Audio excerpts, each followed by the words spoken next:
원래 폴리벌스가 활성화돼야 됩니다. 예.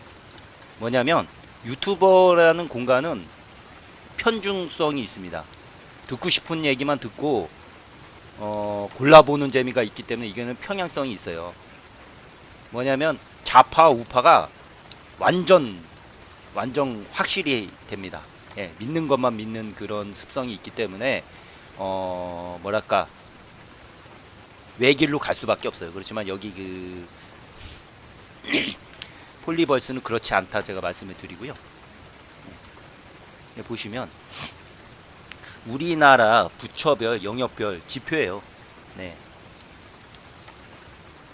이게 제 거 보시면 예, 여기 그 부처별 있고 영역별이 있는데 대통령 직속 기관에는 예, 방송통신위원회가 있습니다. 이게 모든 걸 장악해. 그러니까 유튜브하고 똑같은 거예요. 예, 그러니까 이게 기준이 되는 겁니다. 그러니까 KBS든 공영방송이든 뭐 그러니까 모든 권한을 갖고 있다. 그래서 대통령이 제왕적인 그 대통령으로 갈 수밖에 없어요. 왜냐하면 제동이 없습니다. 제동. 이게 옳고 그름의 판단의 기준. 그러니까 우리 지금 안철수 위원장님이 계시기 때문에 이게 편향되지 않을 수가 있는 거예요. 여기에는 국민이 기준으로 삼고 있고 그 다음에 그 국무총리 예 직속 기관으로 국무총리가 있으시고요. 그 다음에 부단위 청단위가 있어요. 근데 오늘 그 업무 보고 받는 것 중에 부단위 기관 여기 보시면 여성가족부가 있습니다. 여성가족부. 예. 근데 실질적으로 여기 있으신 분 여성가족부에 대해서 혜택을 보거나 뭐 되게 그 뭐랄까 그 기관으로서의 그 존립 뭐라 그러죠? 연관성이 되게 많으신가요? 저는 그렇게 대묻고 싶어요. 예. 지금 보면 잠깐만요. 이거 이렇게 돼 있고요. 예, 아무것도 없어요. 이거 지금 보면 고용노동부 같은 경우에는 여러분들 그 일자리라든가 그다음에 국방부, 그다음에 농림축산부 여기 다 들어가면은 거기에 다 해당이 돼 있어요. 외교부 같은 경우에는 우리나라 국가 위상, 예, 그리고 해양수산부 이게 부단이에요, 부단이. 그리고 청단위에도 여러 가지 그 병무청, 기상청, 뭐 조달청, 뭐 조달청도 조금 손을 많이 봐야 됩니다. 예, 너무 편중성도 많고 산림청도 그렇고 청단위가 있어요. 예. 선이놈이 이렇게 말씀을 하셨는데요. 자, 제가 이게 뭐 여기 들어가 보면 여기 여성 통일부도 그렇지만 여성가족부로 한번 보도록 하겠습니다. 아 여기 있구나. 제가 막아놓은 게 아니군요. 네. 네. 막아놓은 게 아니고 자 보십시다. 네.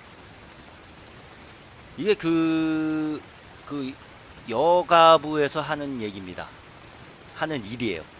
예, 가족문학과 친환 뭐 기업 개체수 친환 뭐야 가족 친화 인증 기업 체수 그게 중요한가? 가족과 함께 생활 시간량. 자 보십시오. 예, 여기 보면 가족과 함께 하는 생활 시간량 그게 중요한가요?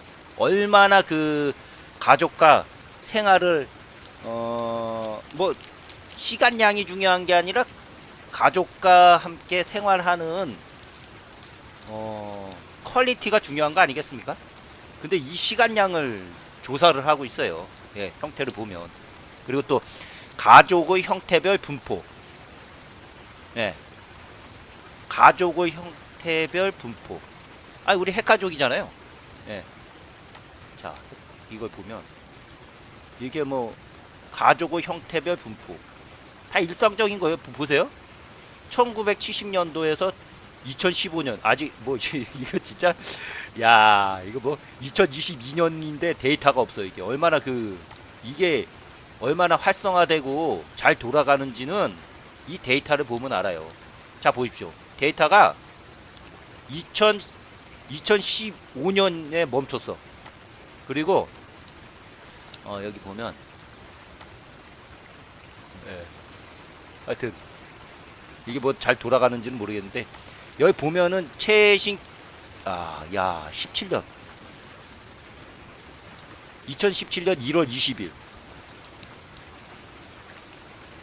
보세요. 입력 예정일이 2022년 1월 30일인데 하지도 않았어요. 가족부가. 이렇습니다. 예.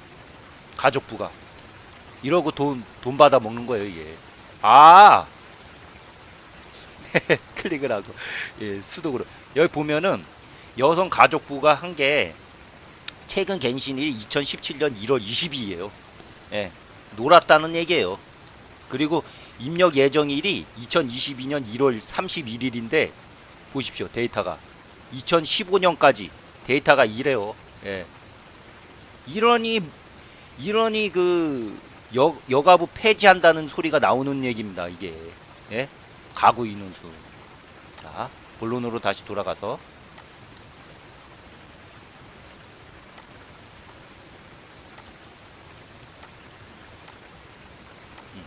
이렇게 돼 있어요. 그래서 지금 보면은 완전 엉망입니다. 엉망. 그러니까 이 사람들을 먹여 살리는 세금으로 썼지 실질적으로 그 국민들한테 보편적으로 정책을 통해서 국가의 존립이 뭐겠습니까? 예. 국민을 살리는 거예요. 국민을 나라를 지키는 거. 그게 국가의 그 책무 아니겠어요? 근데 이 정책을 하시는 분이 자기만 먹고 살 수 있는 그런 정책으로 호의호식하고 있었다. 이렇게 말씀을 드리는 겁니다. 예. 자, 보십시오. 한부모 가구 비율. 이거는 복지과에서도 가능한 거 아니에요? 예. 특히 저기 뭐야 이 여성 가족부 그 여성 가족부라는 게 실질적으로 우리나라가 급속도로 그 선진국 성장을 하면서 소외된 그런 여성분을 챙기자는 취지에서 이렇게 설립이 된 거라고 봐요. 그렇지만 지금 현재 그 인구 감소가 급격히 일어나는 사태하고 그 다음에 남녀와 그 패미가 급격히 형성되는 과정에서는 여성들만이 아니라 이런 게 있습니다. 이런 게 여성들이 아니라 저는 이거를 바꾸고 싶어요. 여기서 종사하시는 분도 그 일자리가 있기 때문에 폐지가 아니라 여성을 빼고 가족부로 이렇게 재편성했으면 합니다. 제 요지가 그겁니다. 재편성으로. 그래서 어떤 취지냐면 우리나라 그 정책, 패미라든가 그 다음에 가족과의 그런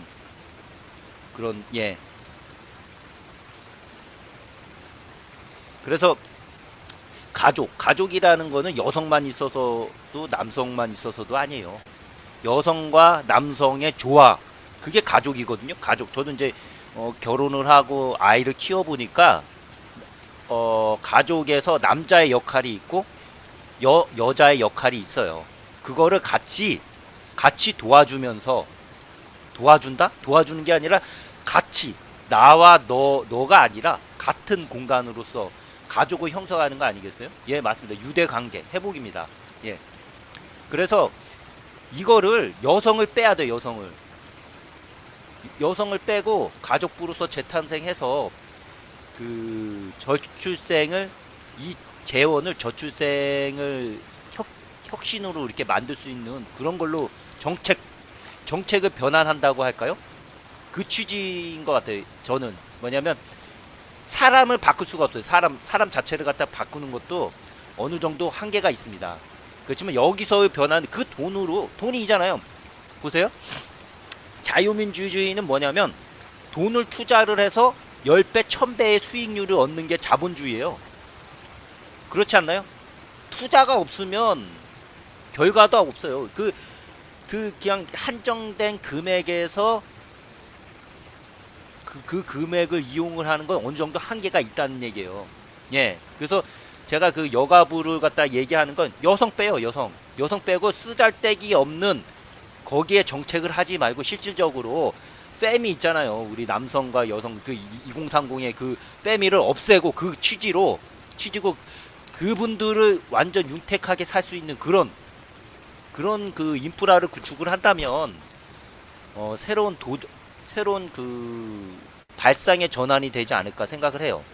예, 그 소외받은 거를 갖다가 전환을 하는 거죠. 그래서 남자 여자들 간에 제가 그 유튜버에 20년 전에 그 제 동영상 올렸어요. 제가 그 결혼하기 전에 와이프랑 같이 부산에서 20년이거든요. 그게 그때는 남녀 빼미가 없었어요.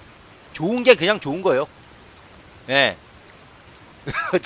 친구들하고 같이 부산에서 그렇게 옛날에 그 저기 그 캠코더 갖고 이렇게 찍은 동영상이 있는데 그걸 봤을 때 제가 그 뭐냐면 뭘 느꼈냐면 갑자기 그 익사이팅 되는 거 있잖아요. 여러분들은 그 과정을 다 겪어왔지만 그런 동영상을 만약에 보신다면 저를 조금 많이 이해를 하실 거예요. 왜냐하면 거기를 다 겪어왔는데 지금은 현재 중요하니까 지금 먹고 사는 게 중요하기 때문에 과거를 우리가 잊어버린 거죠. 한마디로. 그 과거의 때는 어땠냐? 행복한 게 그냥 행복한 거였어요. 뭐 솔직히 돈을 많아서 뭐 그게 아니라 젊음이 있잖아요. 젊은 피. 2030들이 솔직히 뭐겠습니까? 연애 잘하고 젊은 피가 진짜 밑에서 이렇게 막 돌아다니고 진짜 우리나라가 그 피라미드처럼 그렇게 밑에서 쫙 받쳐주면 우리나라 선진국은 금방 돼요. 근데 역삼각형이기 때문에 뭐 60세는 뭐 맨날 말이 뭐 60세라고 그래갖고 청년이다. 무슨 청년이에요. 밑에가 허약하기 때문에 60세 70세까지 고령임에도 불구하고 일을 하는 거 아니에요. 이게 다 순환으로 다 되돌아오게 돼 있어요. 60세 70세면 옛날에는 뭐 다 저기 뭐야 그 노년에 진짜 행복하게 이렇게 사시고 그런 걸 되게 우리가 옛날에 꿈꿨는데 지금 그게 아니거든요. 뭐 80세 90세까지 뭐 이렇게 연장되고 그러니까 이게 다 한 울타리에 있다 그렇게 말씀을 드리고요. 오늘 뭐 가족부에서 어떤 결정을 내릴지는 모르겠지만 이게 업무 보고 받고 나서 저기 뭐야 네스로 갔다가 골마 터진 거를 도려냈으면 좋겠습니다. 예, 실질적으로 정책 중에서도 쓸모 없는 거는 과감하게 폐기하고 그 쓸모 있는 그 정책을 통해서 조금 더 발전을 하면서 우리가 갖고 있는 현실적인 문제, 결혼 문제라든가 그 다음에 또 남녀 간의 그 불균형 그런 걸 바로 잡으면 이게 우리의 그 성장 동력은 키는 2030들이 갖고 있잖아요. 그 안철수 위원장님이 항상 말씀을 하시기 있긴 한데 뭐 18세부터 32세인가요? 그 남녀분들이 800만 명 중에서 보통 우리나라가 5천만 명이면은 800만 명 인구 중에서 500만 명이 미결혼 상태라는 얘기잖아요. 결혼도 못하고 지금 늙어가고 있어요, 지금. 이게 장기화로 가게 되면 우리나라는 지금도 코로나가 문제라고 하지만 코로나보다 더 문제는 저출생입니다. 예, 이걸 해결하지 못하면 우리 앞날은 없어요. 실질적으로 우리 앞날이라고 하는 거는 저는 먹고 삽니다. 우리 40대, 50대 분들 같은 경우에는 그냥 가요. 그게 있지만 그렇지만 이게 점점 더 악화된다는 얘기예요. 그리고 이게 얼마나 심각하냐면 뭐 계속 말씀을 드리지만 다른 그 선진국에 비해서 우리가 코로나에 이렇게 취약한 것도 밑에 어떻게 보면 저출생이에요. 다른 국가들 뭐 OECD들 보면은 뭐 1.2, 영국 같은 경우 2.2인가? 예. 다들 그 출생률이 높습니다. 그건 뭐냐면 그만큼 밑에 성장할 수 있는 그런 신규 그 뭐랄까 자원들이 많다는 얘기. 우리나라 그 뭐죠 그 기름 한 방울도 안 나는 나라에서 뭐가 중요하겠습니까? 인적 자원이에요, 인적 자원. 그러기 위해서는 아이를 낳는 사람한테 혜택이 주는 게 아니라 아이를 낳을 수 있는 환경을 만드는데 혜택을 줘야 돼요. 그러면 자연적으로 아이가 낳을 수가 있어요. 왜 그 2030들이 결혼도 안 하고 그렇게 하겠습니다.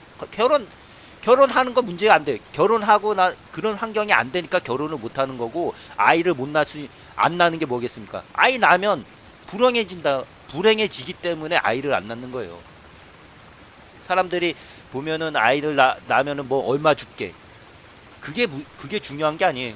주는 것도 한계가 있습니다. 왜냐면 뭐 다들 뭐 저기 병아리들 뭐 키워보면 알겠지만 닭사료를 사더라도 병아리 사료를 사더라도 얼마 뭐 20마리 키우는 건 얼마 안 되지만 이게 점점 성닭이 되고 나면 사료값이 더 많이 드는 게 맞거든요. 많이 먹고. 근데 우리가 간과할 게 뭐냐면 우리가 그렇게 그 아이들을 키우고 나서 이게 어차피 우리가 들어갈 거잖아요. 아이를 낳으면은 우리가 그 가계부를 쓰면은 고정비라는 게 있어요. 그것도 마찬가지로 아이를 낳으면은 그 대학교 그러니까 성인이 돼서 사회에 진출할 때까지의 그 과정이 고정비라고 보면 돼요. 근데 그 고정비를 너무 과감하게 어차피 들어가는 돈입니다. 근데 과감하게 찌끔찌끔 하다 보니까 지금 기성세대들 2030 분들이 결혼도 안 하고 아이도 안 낳고 그렇습니다. 왜냐하면 그 돈으로는 살 수가 없거든요. 그래서 첫째적으로 그분들을 기호를 맞추려고 하면 집값도 있고 여러 가지가 있지만 처음에 제가 또 곰곰이 생각을 해봤어요. 뭐냐면 기본적으로 들어가는 돈을 만들어줘야 돼요. 그러니까 맨날 세금으로 갖다가 돈 지원해 주는 게 아니라 그 돈을 갖다가 어느 정도 그 2030들이 할 수 있게끔 자기가 공부를 해서 인프라를 해서 뭐랄까 어느 정도 그 뒷받침을 해줘야 된다. 그냥 약간 뭐랄까 이제 돈을 어떤 식으로 이제 투자를 하는 게 되게 뭐 인수위원회에서 하는 일이겠죠. 하지만 그 첫째도 둘째도 2030들이 일을 같이 하면서 자기가 그래요. 자기가 먹고 사는 건 문제가 없어요. 이 세상은. 예. 중요한 거는 결혼을 해서 같이 사는 게 문제지. 아이를 낳고 사는 게 문제지. 혼자 사는 거는 문제가 안 됩니다. 왜냐면 하루 먹고 사는 거는 그냥 하루 그냥 노가다 해도 돼요. 예. 노가다는 그렇게 뭐 어떻게 조금 뭐 극단적으로 말씀드리면은 산다는 게 그런 거잖아요. 그 뭐 서울역인가? 거기 가서 뭐 저기 뭐죠? 그 적선 하라고 그것도 사는 방법이긴 한데 예. 네, 후드님.